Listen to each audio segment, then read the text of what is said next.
तो अब बात करते हैं हम अपने अगले टॉपिक की, और हमारा आज का टॉपिक रहेगा Faraday's law of electromagnetic induction. क्या है नाम? Sorry, Faraday.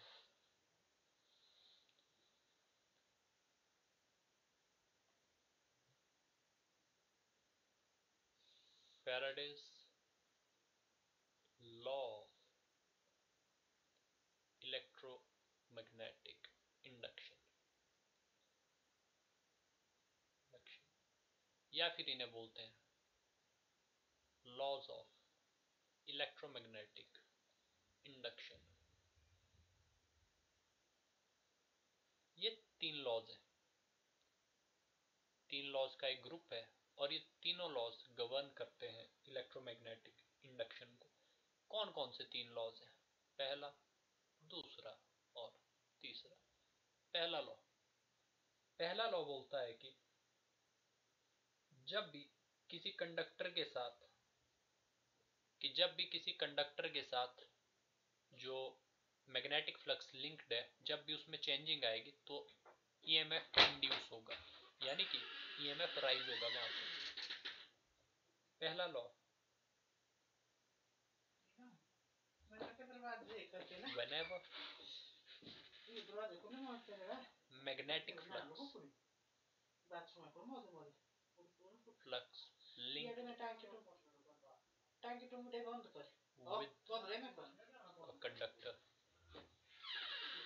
linked with a conductor changes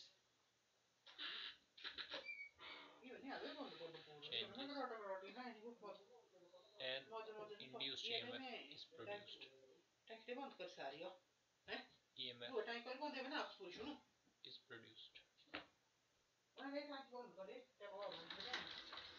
पहले लॉ ने बोला कि जब भी मैग्नेटिक फ्लक्स जो किसी कंडक्टर के साथ लिंक होगा, जब भी उसमें चेंज आएगा, जब भी किसी कंडक्टर के मैग्नेटिक फ्लक्स में चेंज आया तो वहां ईएमएफ इंड्यूस हो जाएगा, ईएमएफ प्रोड्यूस हो जाएगा। इंड्यूस प्रोड्यूस एक ही बात है। पहले ने बोला कि भाई ईएमएफ प्रोड्यूस होगा, पहले ने ये बताया, पहले लॉ ने कि ईएमएफ प्रोड्यूस होगा।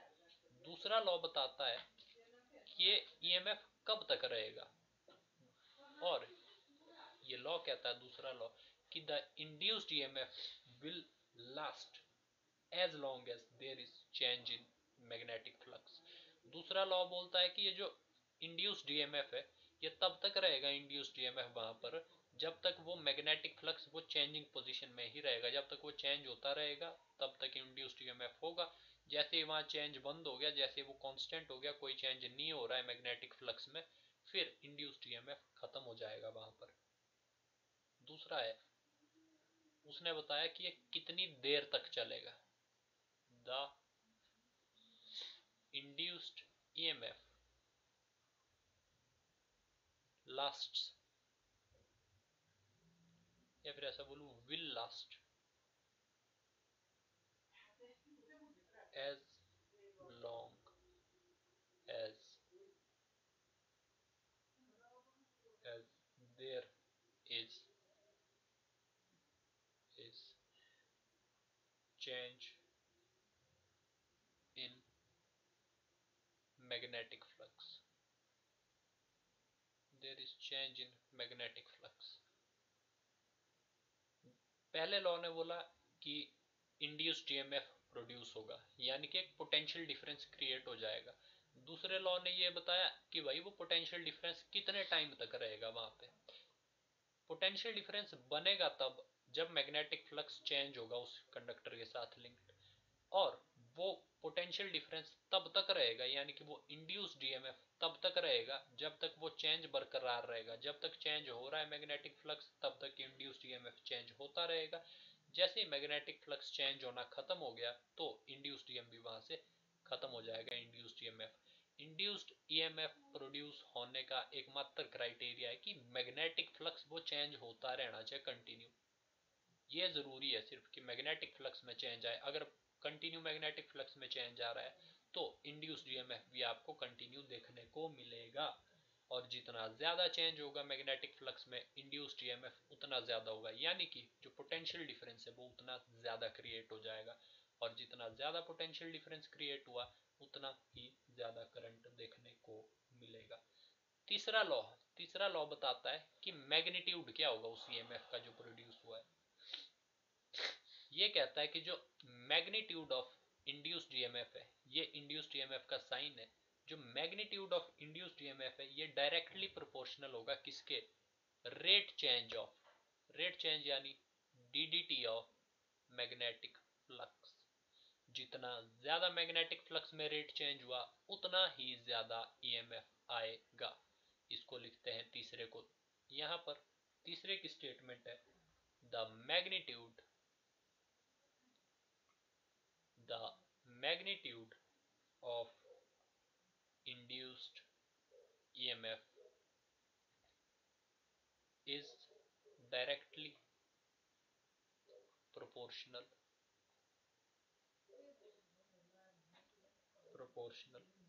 to rate change in magnetic flux linked with the coil। भैया जो ईएमएफ बनेगा, जो ईएमएफ प्रोड्यूस होगा उस कॉइल में, वो किसके बराबर होगा, बराबर कहते हैं यहाँ पे पता नहीं, पर ये बता दिया कि जो वो डायरेक्टली प्रोपोर्शनल होगा किसके, रेट चेंज ऑफ, ये rate change of DDT, rate change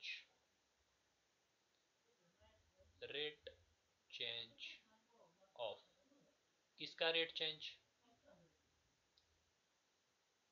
magnetic flux का। मैग्नेटिक फ्लक्स का जितना ज्यादा मैग्नेटिक फ्लक्स चेंज होगा टाइम के साथ उतना ही ज्यादा ईएमएफ होगा। इजी है तीनों, कोई टफ नहीं है। और इसके बाद वो हमारी की लाइन दोबारा से लिखिए नोट्स में कि कॉज क्या है इंड्यूस्ड ईएमएफ का, cause of induced EMF, induced EMF का कॉज क्या है, वो होता है, कॉज ऑफ इंड्यूस्ड ईएमएफ होता है change in magnetic flux linked with the coil। Coil के साथ जो मैग्नेटिक फ्लक्स लिंक्ड है उसमें चेंज आना चाहिए, ये कॉज है इंड्यूस्ड ईएमएफ का। और इंड्यूस्ड ईएमएफ का मतलब potential difference. Easy easy easy, कोई टफ नहीं है। अब यहाँ के बाद आता है एक दूसरा लॉ हमारे पास, वो है